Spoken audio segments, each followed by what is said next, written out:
Morning, everybody. I hope you guys are doing well. I hope you are blessed, and I hope you are having a wonderful day. Now, the thing about indoctrination is that we do not know that we are indoctrinated.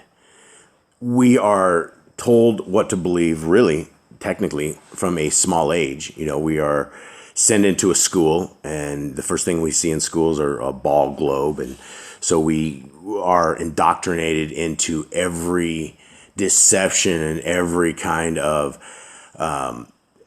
trick that is laid upon us. And one of the big tricks that I believe has been laid upon us is where people, and I just got done speaking with a gentleman on the comments. I think we went around like 30 times, and he is convinced. He won't say that it is a 3-in-1 doctrine, but what he says is that it's all one. It's all one for the same purpose, and it's the 3-in-1. He spills it and spins it just a little different than the Christians spin it, but it's always the 3-in-1. And I kept coming back to the question of, if this was me and I start talking if I start talking as my son, and I said to people that I was the son of Jason, and that thing, I would very soon be put into a mental institution, because it just wouldn't be right. So I was reading further on into John, and I've gone over a couple of these with you guys, and let's just take a look at John 7. It's 7:16. Yahushua answered them and said, "My doctrine is not mine, but his that sent me." And he goes again on verse 18. "He that speaks of himself speaks of his own glory, but he that seeks his glory that sent him, the same is true, and no unrighteousness is in him." So this little passage right here is essentially validating who he is. And he said if he comes of his own, it wouldn't make it wouldn't be the same. But he comes in the glory of him that sent him, right? And you could tell our Creator loves his Father, right? Everything is about his Father. And this is what this mission is about, is his Father. Verse 28, "Then cried Yahushua in the temple as he taught, saying, Ye both know me, and ye know whence I am, and I am not come of myself. But he that sent me is true, whom ye know not. But I know him, for I am from him, and he has sent me." Right? And I went over these with you, and I'll put them up real quick, but I want to get further into John, and it's all over here, what he says. And in John 10, As the Father, and this is John 10:15, "As the Father knows me, even so know I the Father, and I lay down my life for the sheep." Right? This is a two-way communication. This is a two-way setup, right? And if we want to go under the Creed of Nicaea, the 325 AD, where they say that God and Jesus, as they call him, it's Yahushua, it's Yahuwah and Yahushua, and the Ruach HaKodesh, the Holy Spirit, are all one, right? It is all one. It is the most crazy thing ever when you talk about it. When you read this, it gets crazier. But people will argue with this because we are in an indoctrinated world. We have been told what to believe, and unless we actually read the Bible and read it slowly and clearly, we will come up and we will have man-made doctrines, and it will mess with what we should be learning. So this is straight out of the Bible. John 10:25. Yahushua answered them, "I told you, and ye believed not. The works that I do in my Father's name, they bear witness of me." Right? Verse 29, "My Father, which gave them to me, is greater than all, and no man is able to pluck them out of my Father's hand. I and my Father are Yachid." Okay? And what does this mean? It means in unity, right? And I know that the religion, the Christian religion, will say that is the definition right there, that Yahweh and Yahushua are the same, that God and Jesus are the same beings, and that we should worship them like that. And guys, when we read the Bible slowly, it is very clear that our Elohim, the Most High Elohim, and there are a lot of Elohims. Angels are called Elohims. Men are called Elohims. We are all called Elohims. We are all made in the image of Elohim. And so when we are in the image of Elohim, there are a lot of Elohims. But this Yachad is Yachad is how they say that, is unity, right? And so I and my Father are united. So then Yahushua answered them, "Many good works have I showed you from my Father. For which of those do ye stone me?" And let's roll right into this real quick.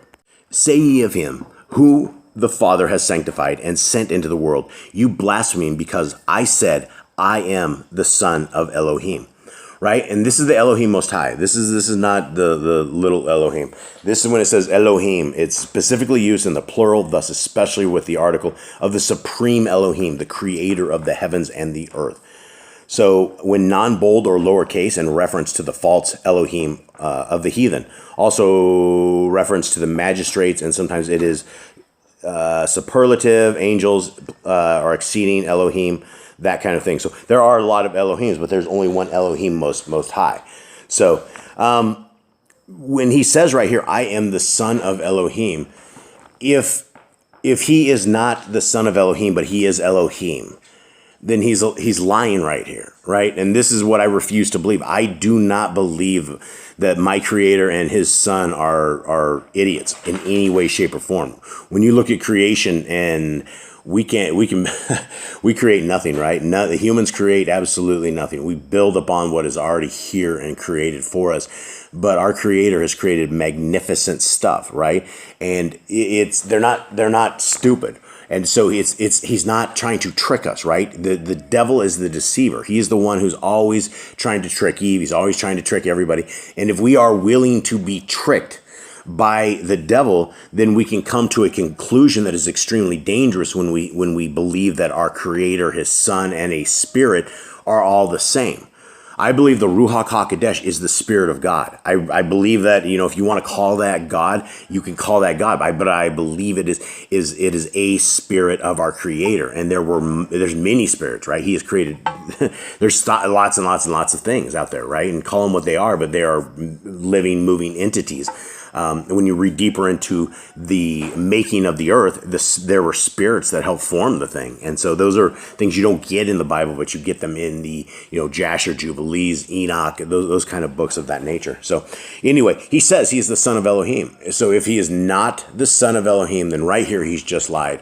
And he's always talking about not lying. He's always talking about keeping things holy, not having bad weights and measurements and things of that nature. Sorry, I'm always having dogs here, and I'm always having to fight the dogs to try to keep these things going. So let's roll over to verse 11 right here. And one more thing I wanted to point upon is, she said unto him, Yea, Adonai, I believe that you are Hamashiach, the Son of Elohim, which should come into the world. Right? If you guys read into this, you will see that it is all about that, right? And if you want a God that is crazy, and it's all the same God, then this would again make you crazy. Verse 41, John 11:41. Then they took away the stone from the place where the dead was laid, and Yahushua lifted up his eyes and said, Father, I thank you that you have heard me. Right? And so if you want a Creator who is crazy, he just basically said to himself that, Father, I thank you. He's thanking him, right? Why would he thank him if he was him, right? None of this makes any sense whatsoever. And there's even a spot where Yahushua loves himself. His Father loves the Son. If you are the same person and you're trying to, it doesn't make sense. These are the definitions of psychological problems if you take this out of context.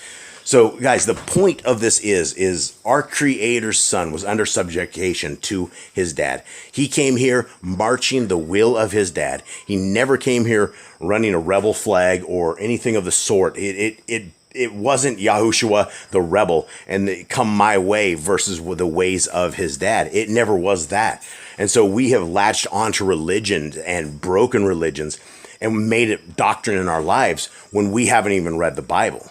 And this is what I'm always telling people. Please read the Bible. Find a version of the Bible that works for you, right? Find the NIV.